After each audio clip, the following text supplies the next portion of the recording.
here. My first sit down YouTube video. So this is gonna be interesting. I'm really hoping that I don't like babble on because I can talk a lot and I can be long-winded. So hopefully it'll be quick. I would assume most of you follow me on Instagram at Nessa Food or on TikTok, Nessa Food Travel. This is a long time coming to make a YouTube where I actually talk to the camera. For the longest time, I only wanted to do like vlogs, and if you see my channel, there's like 4 vlogs and it's like 2 from 2 trips, so technically only 2 trips. I've been vlogging since probably like 2015, but I just hate editing. I love the process of vlogging. It's really easy for me to just crack out the camera. I have my vlogging camera, but I just hate editing, so it takes me a long while. But this, I'm hoping, sit down videos, way less editing, so I can just like go, just film and upload. So yeah, I'm doing a travel Q&A as my first sit down talking video. I asked you guys on Instagram for just any questions they want to know for my first Q&A, and you know, I'm sure I'll do one of these again in the future. I really like answering questions because I feel like that's how you learn what you want to learn. So yeah, if I'm looking to the side, it's because the questions are next to me. I guess I'll just get into it. So first question I have: where are you thinking of going for your next group trip? If you follow me on Instagram, I came back from my first ever group trip hosting that I organized literally just a few weeks ago. It was in January. We went to Cartagena, Colombia, which is a country very close to my heart as I lived there in the past. It went amazingly, I had so much fun. Check out my Instagram where I'm still in this moment. It's like first week of February, I'm still uploading the pictures and content and stuff. That went so great. I'm really happy with the outcome. It was a success. The ladies had a great time. So where next? Stay tuned. So because I get a lot of requests, even before I ever did my first group trip, I had a lot of requests in my DMs to do group trips, and there was always certain destinations that came up. Cartagena was one of them, so I did it. Basically looking at somewhere in Europe or Africa. I will definitely do trips in South America again, Caribbean, Asia, all of that stuff. This is only the beginning. So next question: how did you discover your passion for travel? How did I discover my passion for travel? Wow, so this is a long story that probably deserves its own video, but I will try to keep it as short as possible for this.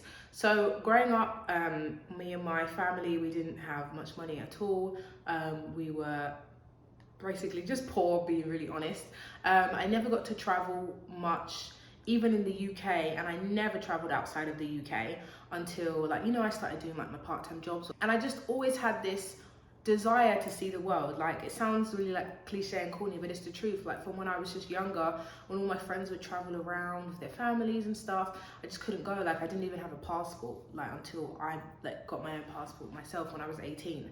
I just always desired to travel, and I always felt like I was missing out. And I just said to myself, I remember I must have been maybe 11 or 12 roughly, and I was like, when I can, I'm gonna go and I'm gonna see whatever I can. And that was it. And then my dad also, a big part, which I made a TikTok about this, my dad bought me an atlas. I don't remember the age, it was under 10. It was a children's atlas. And in the atlas, it had like mini facts about all the different continents and different countries, how many languages are spoken here, how cold this place gets, what animals this place gets, the biodiversity, just, you know, kids facts. I don't have it with me right here in Houston, but I do have it in I have it in my storage in the UK still. It's very close to my heart. And I remember reading that back to front for years and being like, I'm gonna go here one day and I'm gonna go here one day. And I would memorize. I used to be that girl who could name like the capital city of every country and how many countries a continent had, that type of stuff. Can't as much now, but yeah. So I'd say the atlas was a big motivation, and that kind of fueled my passion. But just as well as never having the opportunity to as a kid, and just knowing that that is how I wanted to, you know, spend my adult life, and that's what I've done. I'm really trying to be like concise because one thing about me, I could talk. And I'm aware of that, so I'm like, I want to make this super long. What protection, if any, do you bring while traveling solo? I don't bring any. You also have to be aware that when you travel to different countries, a lot of countries have rules that are different to where you're from.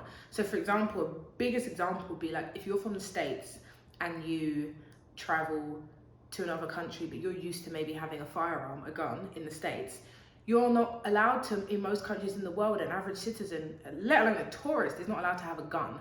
You know, so like that's already out the window. And then, for example, if you want like a taser, you can't even have tasers or pepper spray. I think in the UK, I'm not sure, I think pepper spray is like illegal or like limited to who can have it. Tasers too, outside of like police officers and stuff.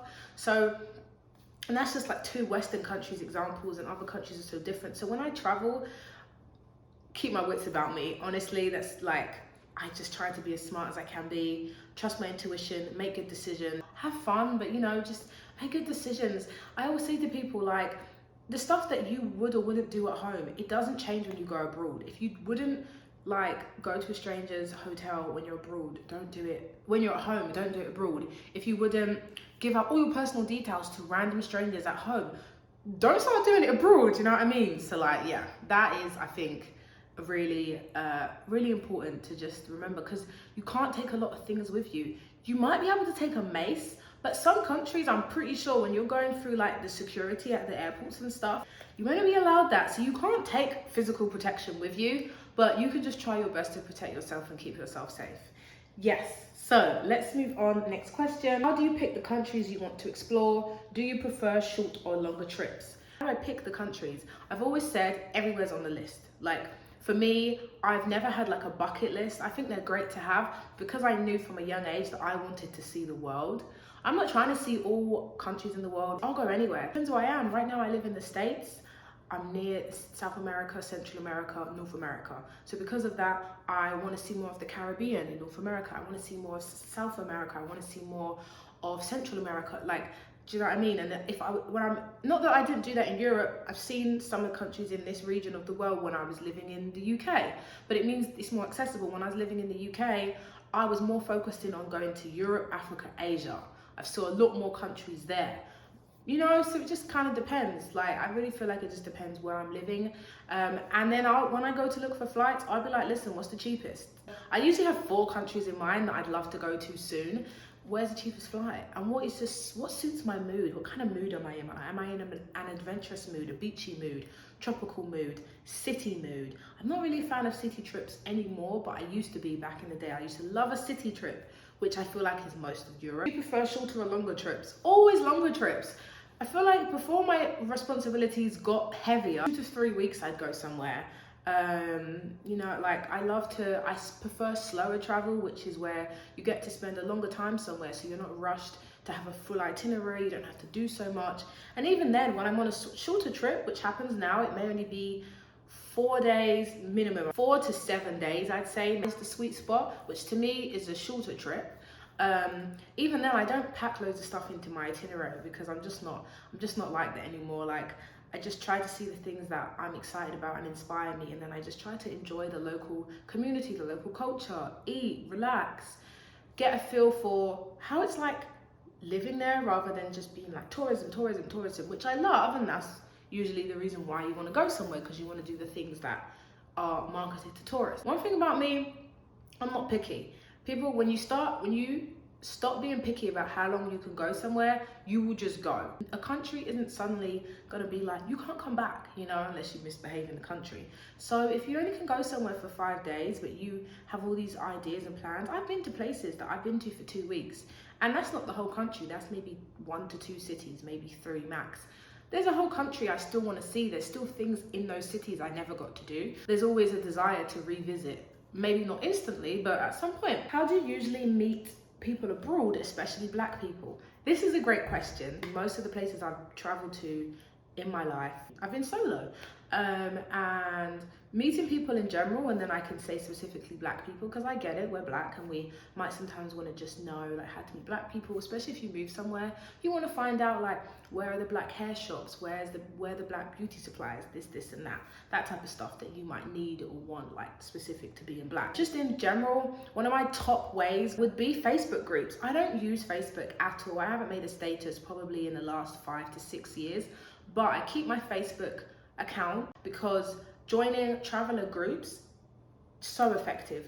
When I can give you a specific example, and this will also relate to meeting Black travelers as well, but it relates to a lot of places I've been. When I went to Tulum end of 2020, it was a solo trip, and there was a Travellers in Tulum page, and there's also a Black Travellers in Tulum, or Black expats, so people who've actually moved and lived there, page in Tulum. And they have ones in lots of different cities in Mexico and around the world that aren't necessarily always specifically Black. Two of the groups, and on both groups, the one that was just for all travellers, the one that was for Black travellers, and just posted, and I just said, hey, I'm coming to Tulum. If anybody would love to hang out, or any fellow solo travelers, let me know, DM me. It's like, I haven't posted where I'm staying, I haven't even posted my exact dates, I haven't posted my whole itinerary. I've seen I'm going to be in the city, does anybody like to hang out? And I'm so glad I did that. I chose who I spoke to. I only spoke to women. I did meet like guys and people who've now become my friends when I was there, but the only people I replied to were Black women.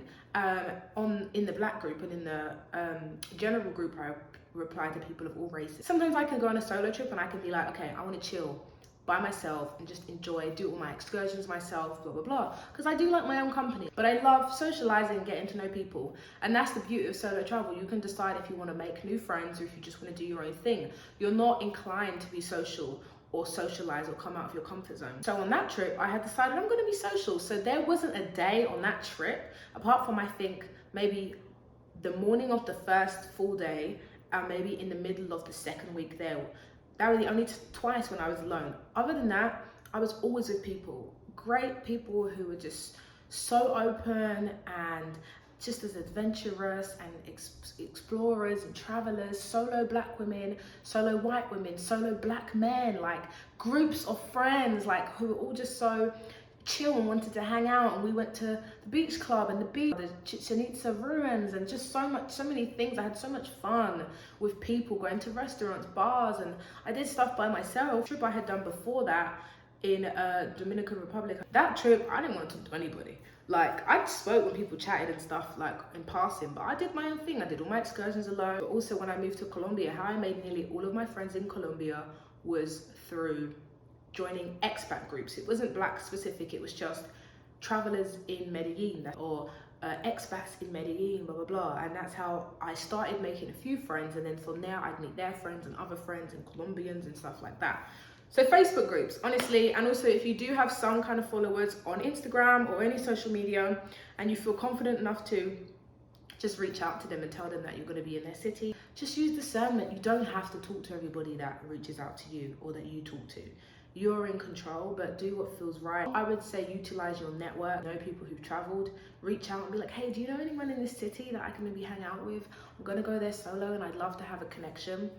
I've connected many of my friends at home, or many people I know who are traveling somewhere. I've connected them with people that I know who live in those countries or cities. So yeah, what is the best beach destination so far? Best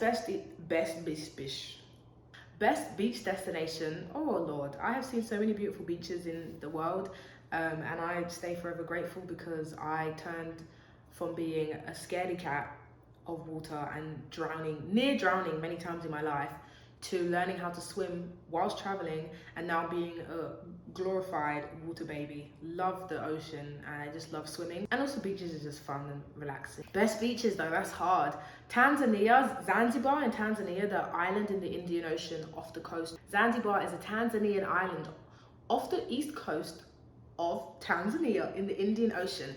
Who the hell knows what I'm trying to say? But what I'm trying to say is, I don't know if it's because they're similar. Zanzibar, Tanzania even, I know Zanzibar have beautiful beaches. And if you are on the Maldives vibe, the Mauritius vibe, Zanzibar has those. It's the Indian Ocean. Those islands are all in that same region of the world. So that was absolutely gorgeous. Also Seychelles, also an island in the Indian Ocean, just amazing. And they have like these rock formations in the Seychelles, which were just like stunning. See, Africa is a recurring theme here.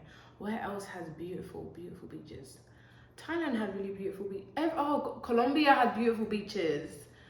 It's hot. Cuba, I don't know, man. I'm just gonna stick with Zanzibar. Don't sleep on Africa. It has incredible scenery, environment, landscapes, food, people, everything. Most diverse continent on earth. Okay, will you do story times on your channel? Yes, I have so many wild stories to share, and I'm quite an open person. And yeah, I feel like I like to laugh at myself, and I like to share the funny things. And I don't feel like I get to do that on my Instagram, you know, which I think is why I decided, let me just do a sit down video and see if I like the kind of different format rather than just vlogs. I will do story times. I have to decide what ones, because woo, but I would do them, definitely. How do you plan your travel with school and work? Priorities, I always say that if you want to travel more or you just want to start traveling, you have to prioritize it. With work, it's about obviously budgeting your money, but also prioritizing your money. So when you get paid, pay your bills, be responsible. For the longest time, I pay my bills or whatever responsibilities I had, and the rest I'd be like, travel. I want to buy a flight, I want to buy this, I want to do this, I want to go here. It was always on my mind. It still is now, but I haven't looked at other things I'm trying to do as well. Because it was always at the front of my mind, that's how I did it, because it was my priority. So with work, I know in some countries you don't get as much time off. I'm only speaking from somebody who's British and like worked for British companies. You get a good amount of days off per year. Depending who you work for, it could be anywhere between like 24 to 30 days off a year. And that's not including public holidays. So you book the time off, you book the long weekends, you take off. When it's a public holiday already, so you already maybe have a 4-day or 3-day weekend, you add another 3 days and then you have 6 to 7 days. And with uni, like if you're in school, you have to learn to juggle it. I used to, when I was in university, I did 3 part-time jobs, and then whenever I had to have like time where I could travel, I would make sure that I would submit all of my assignments early. Like, oh, I'm doing my masters now and I wish I was like that now, but I used to submit all of my assignments like 4 days early and know I had nothing left, so then I would travel, especially if you're in like the exam period or whatever. It's just literally about juggling, learning to manage your time based on your priorities. If your priority is to buy a car, you are going to manage your money in a sense of every month I'm going to save for that. I didn't start saving for traveling until years later. I used to be hella reckless. I don't regret it because I had good times, but I used to just be like, okay, I've been paid now, let's put money on the flight. I used to go broke for traveling, I'll be super honest, and I have story times about that, but that is how I often did it, because I just would like go for it. And I'll talk more about budgeting and planning trips more later, because I feel like that's a video in itself. Lots of potential videos to come from this Q&A, which is great. Best planning method for a solo trip. Visualize where you want to go, plan, think about if you want to be by yourself or with other people on the trip. Believe in yourself, trust yourself, don't overthink it. Have people back home that know where you're staying or what you're doing, and just have fun. That's my short version, because I feel like it's a video in itself. I don't want this video to be too long, but yeah, the biggest part of solo travel, I think, is just being okay with the unexpected, being okay in your own solitude, and before you even go on a solo trip, like I jumped in at the deep end. My first solo trip was Brazil. I said, I'm just gonna do it. But if you're hesitant or you just aren't sure if you'll handle it, go to the cinema, movies by yourself, go to dinner by yourself, go shopping by yourself. If these aren't things you would usually do, take yourself in your own city to a hotel and maybe go to a museum and then stay in the hotel that night. Eat out. If you don't want to eat out, order food to your room. Go to a city 2 hours away in your country, in a hotel, spend a day alone, explore around, stay in an apartment, Airbnb, hotel, whatever. Like, practice, because I think for a lot of people, they think that they have to like jump into it, but you don't. You can take your time with it. You don't have to like be like, I'm gonna solo travel and I'm gonna go across the world right now, tomorrow, and do this. Because if that's not someone, if you're not naturally super like adventurous and outgoing and spontaneous, and also you might have more anxiety, you're not going to help yourself if you're going to throw yourself into it. You don't have to be like me, where I was just like, listen, YOLO, I'm doing this, you know? Take your time and pace yourself. So I feel like with planning for solo travel, there's methods and all this stuff, but the main thing is you need to get your mind into it, and you need to let go of the idea that you need to have people around you to have fun, and let go of the idea that experiences aren't worth having if you're not with other people, because that's not true. It doesn't mean that you don't want experiences with other people. It means that you got tired of waiting and you went. And also, if you don't like solo travel when you do it, that's okay. I feel like social media has romanticized it. I romanticize it on my social media because it has been one of the most meaningful experiences of my life to solo travel and see the world. But if you don't like it, that's okay. It doesn't have to be. I don't think it's for everybody. I think it just suits some people. Yeah. How to afford more travel on a regular wage? Prioritize. Kind of similar to what I just said, but you gotta prioritize. Like for real, because I have earned crap money and still managed to travel. If you have responsibilities like a child or extreme debt, like bad, and if you don't have a child, I know traveling with children is possible, and I'm gonna be that mom who would travel with her kids and stuff, but if you have responsibilities that aren't just paying bills, it will be harder, but it doesn't mean it's impossible. And you don't have to try and travel as much as I have in the past or how much I like to travel. Like, you just don't have to do it. You have to do what's right for you. But if you're somebody who only travels once a year, but you'd like to travel 2 to 3 times a year, you need to start seeing where you can take out money from things. So if you spend £200 a month on Uber Eats, Deliveroo, DoorDash, Postmates, all of that stuff, £200 is like well over a return trip to somewhere in Europe.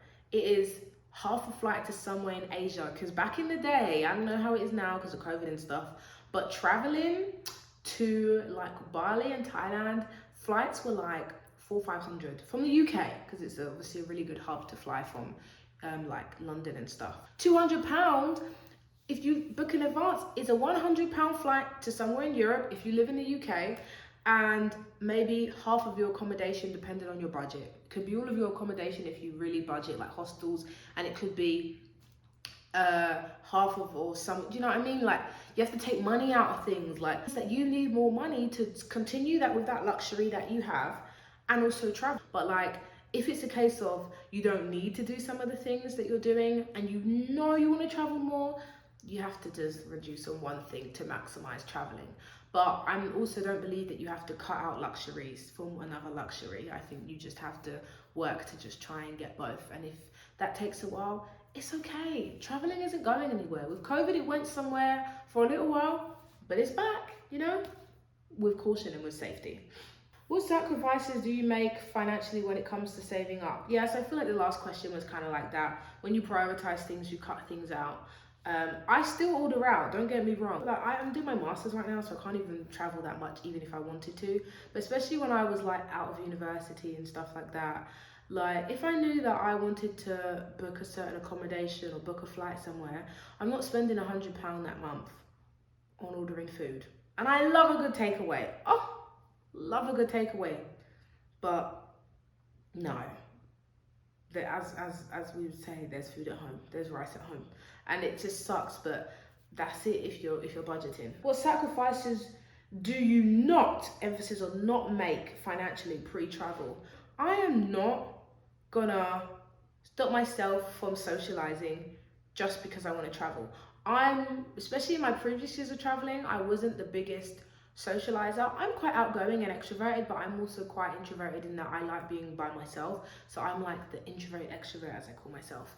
When I would want to go out and have fun with my friends and spend money on a restaurant or a bar, or maybe we go like out to a party, I wasn't going to be like, no, I can't do this because I want to travel. No, because real life experiences when you're at home are just as important as when you travel. I don't think I've ever said no to hanging out with friends because I want to travel. I probably said no because I just don't feel like going. So the last question. First, absolutely love your page. Thank you so much.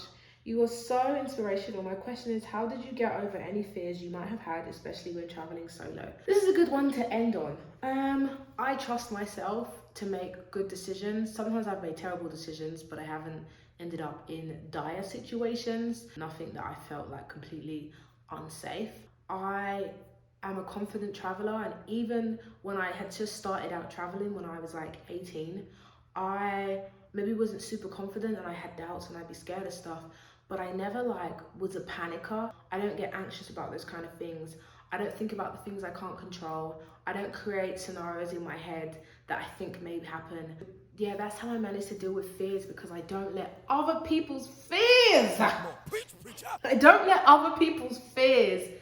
dictate how I think about a place. If I had let other people's fears dictate how I felt, would have never gone to Brazil, Oh my God, because at that time it was the World Cup when I went to Brazil and people were talking. If I listened to people's fears and assumptions about Colombia, I would have never lived there and found out that Medellin is a beautiful city, and I really didn't feel that unsafe, probably not once, compared to living in America. To be really real.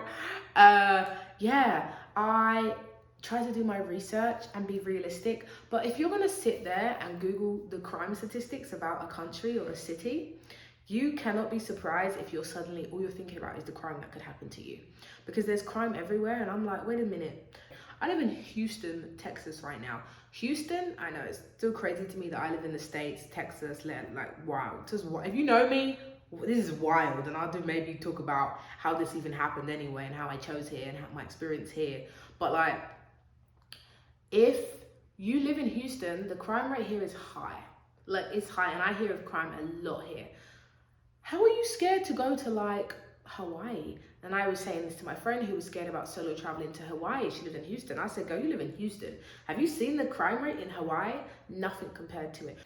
You just can't create these situations in your head, and you have to remember that everywhere has a certain level of, I guess, danger, or level of not being super safe. But unless where you live has a very low crime rate, like what, Switzerland? I don't know this crime rate of Switzerland or Sweden, I'm just assuming, because they seem like countries that have their shit together, although they're very expensive.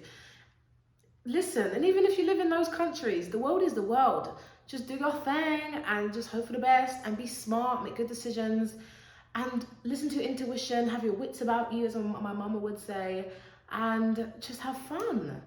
Just have fun. But yeah, I will definitely make more videos on solo travel specifically, as that is the content that I create. I really enjoyed this Q&A, and follow me on Insta and TikTok.